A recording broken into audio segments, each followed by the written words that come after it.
आज हम लेकर के आए हैं सीपीटी का सर्जरी चैप्टर। सर्जरी से काफ़ी सारे नंबर्स हमें सीपीसी में प्रोवाइड होते हैं, जैसे कि इंट्रीगुमेंट्री है, मस्कुलोस्केलेटन है, respiratory, cardio, urinary system, lab and path, medicine, radiology. तो इन सारे से हमें 6 नंबर मिलते हैं, तो काफ़ी सारे नंबर हमें यहीं से मिल जाते हैं। तो हमें सर्जरी काफ़ी अच्छे से पढ़नी है और पढ़ने में भी इंटरेस्ट आएगा।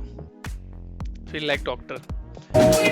थोड़ा सा बोरिंग सा लग रहा था क्योंकि इसके मेडिकल टर्मिनोलॉजीज और एनाटॉमी नेम्स थोड़े अजीब से लगते हैं, क्योंकि हमने शुरू से बहुत लोग पढ़े हुए हैं, बहुत लोग नहीं पढ़े हैं, तो उनके लिए थोड़ा सा हैगा। लेकिन जब पढ़ेंगे ना तो इंटरेस्ट आने लग जाएगा। और रही बात सीपीटीज की, इनकी सीरीज की, तो पढ़ते पढ़ते हैबिट हो जाएगी, तो कुछ ही दिनों में हम इसके एज यूजुअल हो जाएंगे। तो आज हम स्टार्ट करते हैं सर्जरी का पहला चैप्टर, इंट्रीगुमेंट्री, जो कि स्किन से रिलेटेड है। सिंपल भाषा में समझ लेते हैं। स्किन हमारे शरीर का, ह्यूमन बॉडी का सबसे लार्ज ऑर्गन है और इसकी 3 लेयर्स होती हैं। सबसे ऊपरी लेयर होती है एपिडर्मिस, सेकेंड लेयर होती है उसके नीचे जस्ट डर्मिस, और थर्ड लेयर रहती है सबक्यूटेनियस, जिसको हम हाइपोडर्मिस लेयर भी कह सकते हैं। अभी सोचो कि हमारी स्किन का ये फंक्शन है, यानी कि लेयर्स है। अब इसमें दिख रहा होगा बहुत सारे कि हेयर जो निकल रहे होते हैं कौन सी जगह से निकल रहे हैं, यानी कि डर्मिस लेयर तक है, मसल से टच है या सबक्यूटेनियस टिश्यू से टच है। उसके बाद नर्वस है ना, नर्वस सेल्स हैं, प्लस सेबेशियस ग्लैंड्स है, स्वेट ग्लैंड है, यानी कि जो पसीने वाला, जिससे पसीना निकल रहा होता है ना, हेयर रूट है, सॉफ्ट हेयर, मतलब सब कुछ है यहाँ पे। तो जब भी हम स्टार्ट करेंगे चैप्टर, तो उससे पहले हमें एक बार इसकी इंट्रोडक्शन समझ लेनी चाहिए। सीपीटी का रेंज क्या है? इंट्रीगुमेंट्री में जो सीपीटी का रेंज है 1004 से लेकर के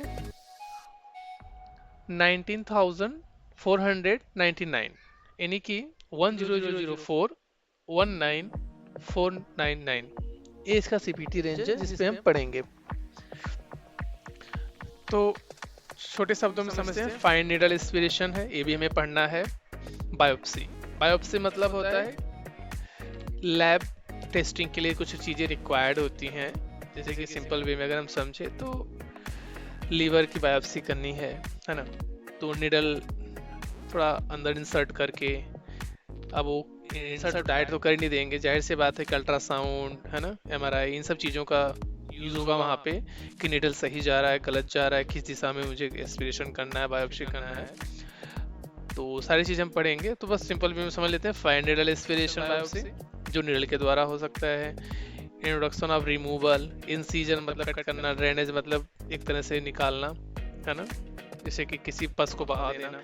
इंसीजन यानी कि कट किया, ड्रेनेज मतलब पस को बहा दिया। डिब्राइमेंट, चोट पे काम करना। पेयरिंग और कटिंग। बायोप्सी मैंने आपको भी बताया कि लैब टेस्टिंग की रिक्वायरमेंट होती है। रिमूवल ऑफ स्किन टैग, आपके फेस पे या कहीं पे कोई मस्सा है तो उसको रिमूव करना, तो like that removal of skin tags है ना।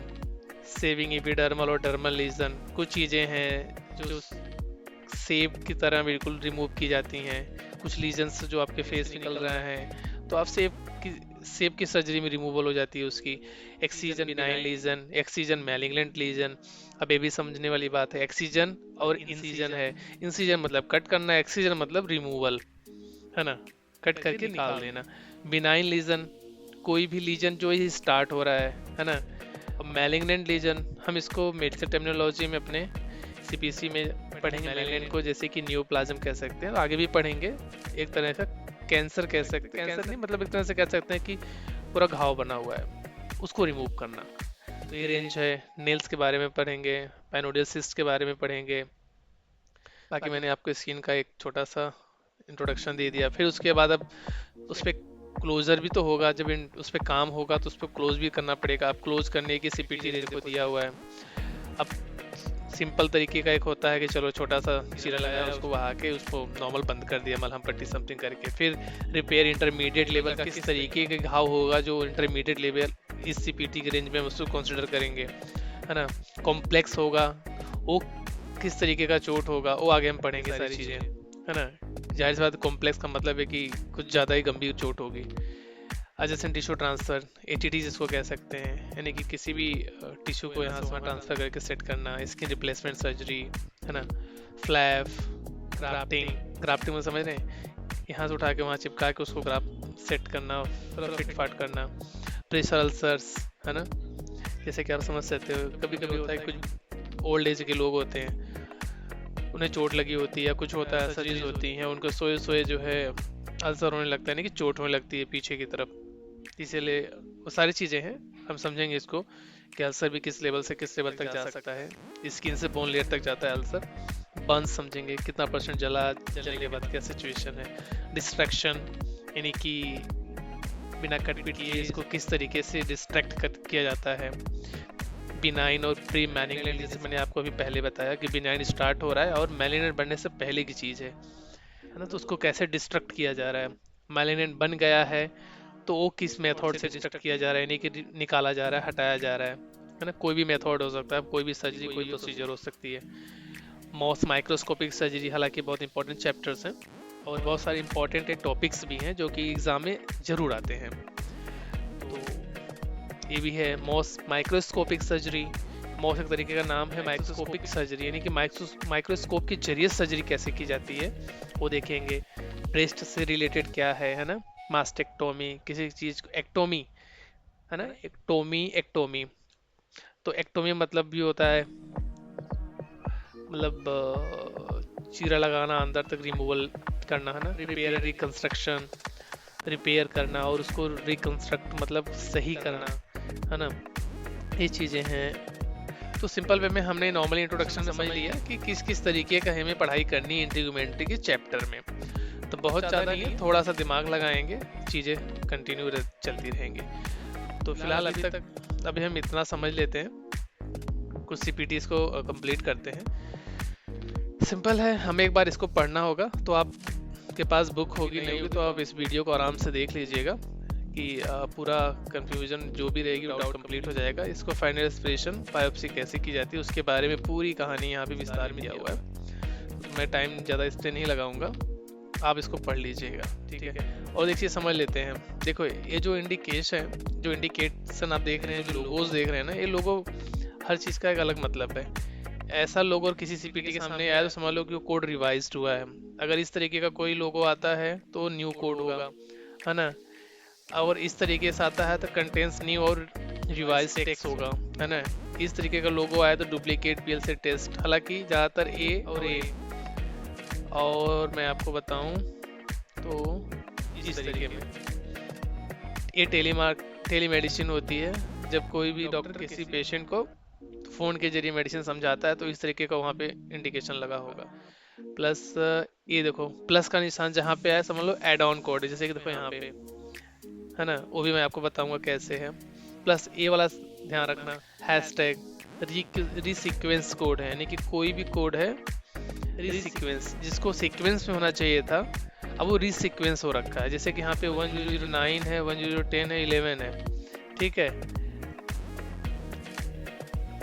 अब इसको रीसीक्वेंस कैसे किया इन्होंने, देखो ऊपर 12 चल रहा है, ठीक है।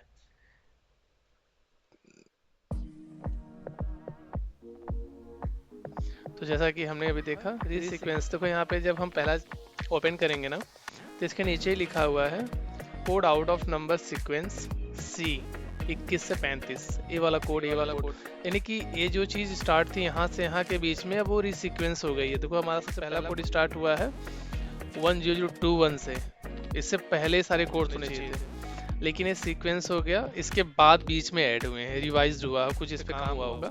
इसके बाद 21 के बाद से फिर 7, 8, 9, 10 स्टार्ट हुआ है। तो ये सारी चीज़ हम समझेंगे तो हमें थोड़ा सा इसके बारे में आइडिया लगना जरूरी है, ठीक है। तो आइए स्टार्ट करते हैं। पहला आप ये सारा डिस्कशन पढ़ लीजिएगा अच्छे से। अब जैसे हमारा पहला CPT है 10021, फाइन नीडल एस्पिरेशन बायोप्सी, यानी कि नीडल के जरिए एस्पिरेशन किया जा रहा है, किसी भी चीज़ को निकाला जा रहा है, बायोप्सी की जा रही है without imaging guidance, first lesion, ठीक है। यानी कि कोई भी चीज़ निकाली जा रही है बिना किसी इमेजिंग गाइडेंस। इमेजिंग गाइडेंस का मतलब होता है अल्ट्रासाउंड, एक्सरे या MRI, बिना किसी भी चीज़ की, है ना। तो बिना इमेजिंग गाइडेंस के हो सकता है कि कुछ नॉर्मल चीज़ हो छोटी जगह पे जहाँ पे आइडिया लग जाता है कि डॉक्टर आराम से निकाल लेगा। तो सिंपल वे में है कि उस वहाँ पे उतनी ज़्यादा ज़रूरत नहीं पड़ती है कि हाँ अल्ट्रासाउंड और सोनियोग्राफी या जो भी है उन सब चीज़ों की ज़रूरत पड़े। उसके बाद ए है क्या है, फर्स्ट लीजन के लिए, किसी एक लीजन पे, किसी एक जगह पे हो रहा है। अगर उसके साथ साथ किसी और, जैसे मान लो 3-4 जगह चोट है, 3-4 जगह से उसको एस्पिरेट करना है, तो जितनी जगह से निकालेगा हर लीजन के लिए, है ना, अलग से एडिशनल कोड होगा। ठीक है, एडिशनल मैंने इसे अभी बताया नीचे कि एड ऑन कोड है। जैसे मान लीजिए फाइनल एस्पिरेशन बायोप्सी विदाउट किसी कोई भी इमेजिंग गाइडेंस का यूज नहीं किया, उन्होंने एक जो है लीवर से निकाला एस्पिरेशन, एक मान लो किडनी से निकाला, तो किडनी के लिए फिर हमें ईच एडिशनल, तो जब भी हम मेंशन करेंगे 10021, फिर उसके बाद हमारा दूसरी सीपीटी जो मेंशन होगी 10004, ईच एडिशनल, है ना, list separately in additional to the code for primary procedure. कह रहा है कि एडिशनल सीपीटी एडिशनल लीजन के लिए प्राइमरी प्रोसीजर के अलावा ये अलग से सेपरेट भी होगा। ठीक है, तो अगर शरीर में 2 लीजन पे काम हो रहा है, 2 लीजन बायोप्सी एस्पिरेट की जा रही है, तो उस जगह पे 2 सीपीटी जाएगी। अगर ये 3 होगा तो ये प्लस होता जाएगा, राइट, इनटू हो सकता है या प्लस हो जाएगा। मैं आपको आगे एग्जांपल के साथ समझाऊंगा। यूज कंजक्शन विथ 2-1, ये कह रहा है कि 21 के साथ आप 4 यूज कर सकते हैं। Do not report 4 21 is conjunction with 105। आप इन दोनों सीपीटीज को इनके साथ, बाकी इसके नीचे जितनी भी दी है सबके साथ यूज नहीं कर सकते। तो हमें जब भी हम कोडिंग की पढ़ाई करेंगे या एग्जाम की प्रिपरेशन करेंगे, हमें ये नीचे का जो पैराग्राफ है ना, इनको बहुत अच्छे से ध्यान देना पड़ेगा, क्योंकि बहुत जरूरी है। कभी कभी ऊपर आंसर होता है, आंसर हमें ऊपर तो दिख रहा होता है लेकिन वो प्रॉपर नहीं होता, तो हमें नीचे से अच्छे से गाइड हो जाती है, ये चीजें बता देती है कि नहीं। अगर मान लिया हमारे क्वेश्चन में 4 सीपीटी आते हैं, तो कभी कभी हम फंस जाते हैं यार इसमें ये भी है, ये भी है, ये भी है, तो कभी कभी हमारे ना ये पैरेंथेटिकल नोट्स हमें बता देते हैं कि नहीं आप डू नॉट रिपोर्ट, इसके साथ एक सीपीटी तो रिपोर्ट होगी नहीं, तो जाहिर सी बात वो एलिमिनेट हो जाएगा वहीं पे। तो कम से कम आपका टाइम तो बचेगा, तो थोड़ा टाइम यहाँ देंगे तो वहाँ टाइम बच जाएगा। और एक चीज और ध्यान रखिएगा, जैसे होता है ना find real aspiration biopsy without imaging guidance, मैं आपको और जूम करके दिखा देता हूँ, है ना। इसमें देखो एक चीज और ध्यान रखना, ये जो सेमी कॉलन है ना, ये ध्यान रखना, इसका मतलब इस सीपीटी का रामायण यहीं पर खत्म है। अब इस सेमी कॉलन के बाद फर्स्ट लीजन है ना, अब इस सेमी कॉलन के बाद सेकेंड लीजन आ जाए या कुछ और भी आ जाए, तो उसके हिसाब से सीपीटी हमें ऐड करनी है। ठीक है, तो इस सेमी कॉलन मान लो लिखते हो वहाँ पे कि सेकेंड लीजन, तो फर्स्ट लीजन के लिए अलग है, सेमी कॉलन के बाद इसको, इसमें कहीं भी सेमी कॉलन नहीं है, तो जाहिर सी बात है इस सेमी कॉलन के बाद मल्टीपल चीजें हो सकती हैं। इसका पेरेंट कोड है, इसके जस्ट और डीप हो गया है ईच एडिशनल, यानी कि चाइल्ड कोड होता है। तो ये ध्यान रखिएगा, सेमी कॉलन का ध्यान रखिएगा, सेमी कॉलन के बाद इसके चाइल्ड कोड का ध्यान रखिएगा। अब जैसे अगर हम नीचे जाएं, इसमें देखिए find needle aspiration biopsy including ultrasound, अब यहाँ पे अल्ट्रासाउंड के साथ नीडल एस्पिरेशन हो रहा है फर्स्ट लीजन। अब उसके अगर कुछ और भी जगहों पे हो रहा है, ईच एडिशनल लीजन के लिए फिर 6 है, 5 और 6 है, सिंपल, कुछ ज्यादा इसमें वो नहीं है। 7th में आते हैं final aspiration biopsy including fluoroscopic guidance, एक तरीका ये भी गाइडेंस है, इस कुछ चीजें होती हैं जो इसके बगैर नहीं हो सकती, तो उसके हिसाब से 7 गाइडेंस फर्स्ट लीजन, इसका एडिशनल कोड होगा, ठीक है, जो कि 10008 ईच एडिशनल लीजन। अब आते हैं 109 पे fine needle aspiration biopsy including CT guidance, है ना, सीटी स्कैन के जरिए हो रहा है first lesion each additional lesion. बहुत सिंपल है, समझते जाओ, आधा चीज यही भी क्लियर हो जाएगी। Find needle aspiration biopsy including MR guidance, यहाँ पे सिर्फ गाइडेंस बदल रहे हैं, बाकी सारी चीजें सेम है, सबके अपने अपने एक एड ऑन कोड्स हैं। इसके बाद हमारा स्टार्ट होता है introduction and removal, image guided fluid collection drainage by catheter, है ना। कैथेटर में समझ रहे हैं, कभी कभी कुछ चीजें होती है जो कैथेटर लगा के यूज किया जाता है, और कभी कभी यूरिनरी सिस्टम में प्रॉब्लम होती है तो कैथेटर यूज होता है ना, इस तरीके की। एब्सेस, हेमाटोमा, एब्सेस मतलब कोई भी चीज मवाद या पस बन गया, हेमाटोमा ब्लड से रिलेटेड है, सेरोमा, लिम्फोसाइकल, सिस्ट या कुछ भी निकालना है, तो इन सब चीजों का यूटिलाइज होता है। सॉफ्ट टिश्यूज, है ना, and extremity, abdominal wall, neck, something percutaneous, ठीक है। तो एक तरह के ये सारे इंस्ट्रूमेंट और इस सब जगहों पे यूटिलाइज किया जाता है। तो ठीक है, अभी फिलहाल हमने जितना पढ़ा उसको समझ लेते हैं अच्छे से, बाकी 10030 में देखते हैं, है ना। अब इसके साथ ही कह रहा है सिंपल इसका पैराथेटिकल नोट देखें तो report 1030 each individual collection drainage with separate catheter, यानी कि अगर कई जगहों पे हो रहा है सबको अलग अलग ही कोड करना है इसके साथ। डू नॉट रिपोर्ट ए, क्यों? क्योंकि इन सारे क्वेश्चन देखो लिखा है ना, do not report 1030 conjunction with 7। अब 7 सीरीज जो है ना रेडियोलॉजी की सीरीज है, तो ये मना कर रहा है। क्यों क्यों कह रहा है कि इसके साथ ना ये सारे मत करना, लेकिन यहाँ पे रेडियोलॉजी चीजें यूज हो रही हैं, है ना। Imaging guidance fluid collection, imaging guidance मतलब जहाँ पे आ जाए समझ जाओ कि यहाँ पे ऑलरेडी रेडियोलॉजी इस सीपीटी में इंक्लूडेड है, तो हमें 2 बार क्यों ही कोड करना उसे। तो जहाँ पे इमेजिंग गाइडेंस हो, या इसमें जैसे अभी लिखा हुआ था ना कि अगर हम पीछे देखें सीटी इंक्लूड, है ना, एस्पिरेशन बायोप्सी हो रही है, इंक्लूड सीटी हो रही है, सीटी स्कैन के साथ हो रही है। तो अब सीटी स्कैन जो पार्ट है रेडियोलॉजी का पार्ट है, तो रेडियोलॉजी का हम अलग से कोड क्यों करें? क्योंकि हमारे इसी सीपीटी में वो कंबाइंड है ऑलरेडी, इसी सीपीटी में ऑलरेडी कंबाइंड है, तो सिंगल सीपीटी कोड करेंगे हम। रेडियोलॉजी के लिए अलग से हम सीटी स्कैन का कोड नहीं करेंगे, ठीक है। तो हमें इसी तरीके से ध्यान देना। पैराथेटिकल नोट बहुत इंपॉर्टेंट है, हमें बहुत प्रॉपर ध्यान देके चलना है, ठीक है। फिर नीचे आगे देखें, placement of soft tissue, localisation, device, clip, metallic pellet, wire, needle, radio active seeds. होता है ना कभी कभी हमारे टिश्यूज के अंदर कोई चीज़ें डिवाइस लगाई जाती हैं, है ना। ज़्यादातर हमने सुना होगा कि हार्ट की सर्जरी होती है तो वहाँ पे चीज़ें लगाई जाती हैं कि हाँ हार्ट प्रॉपर पंप करे, या कुछ रेडियोटिव चीज़ें लगाई जाती हैं। तो चीज़ें हम आपको समझाएंगे आगे चल के, तो अभी बस इतना जान लीजिए कि उस पर्टिकुलर चीज़ों के लिए क्या क्या चीज़ें हैं यूज़ होती हैं। फर्स्ट लीजन कोई चीज़ लगाई जा रही है, ये सारी चीज़ें जब भी हमारे पास क्वेश्चन आएगा ना, इनको हमें पढ़ना है प्रॉपर। पढ़ने के बाद हमें ध्यान देना है कि क्वेश्चन में पूछा क्या गया है। वायर, निडल, रेडियो एक्टिव, है ना, मेटेलिक पैलेट्स, क्लिप, अगर सब मैच कर रहा है विथ इंक्लूडिंग इमेजिंग गाइडेंस। अब इंक्लूड इमेजिंग गाइडेंस अगर इसमें क्वेश्चन में दे दे कि इस सीपीटी के साथ कोई इसका इमेजिंग गाइडेंस जो भी हो, अगर वो दे 7 सीरीज का, तो फिर भी वो रॉन्ग आंसर होगा। क्यों? क्योंकि इस सीपीटी में ऑलरेडी इंक्लूड है, तो हम उसको एलिमिनेट कर देंगे। फर्स्ट लीजन प्लस, मैंने आपको बताया प्लस का सिंबल होता है ईच एडिशनल लीजन के लिए, ठीक है। अभी तो कोई यहाँ पे फिर मना कर रहा है, डू नॉट रिपोर्ट इसके साथ रेडियोलॉजिक सीरीज, ठीक है। तो ये ध्यान देना है, सिंपल, बहुत ज़्यादा कुछ नहीं है। तो आज के लिए इतना ही काफ़ी है।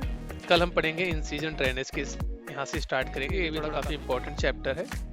तो फिलहाल आज जो हमने जितना पढ़ा उसको कवर कर लीजिएगा, और इनके बीच में जो छोटे छोटे हैं ना, इनके डिस्क्रिप्शन एक्सप्लेनेशन, इनको जरूर ध्यान दीजिएगा। थोड़ा सा इनको पढ़ लेंगे तो आपको गाइडलाइन का आइडिया लग जाएगा। तो ठीक है दोस्तों, आगे भी हम चीज़ों को कंप्लीट करेंगे धीरे धीरे। अगर कुछ क्वेरी हो, कोई क्वेश्चन हो, तो प्लीज़ हमें कमेंट करना। Thank you so much for watching the video.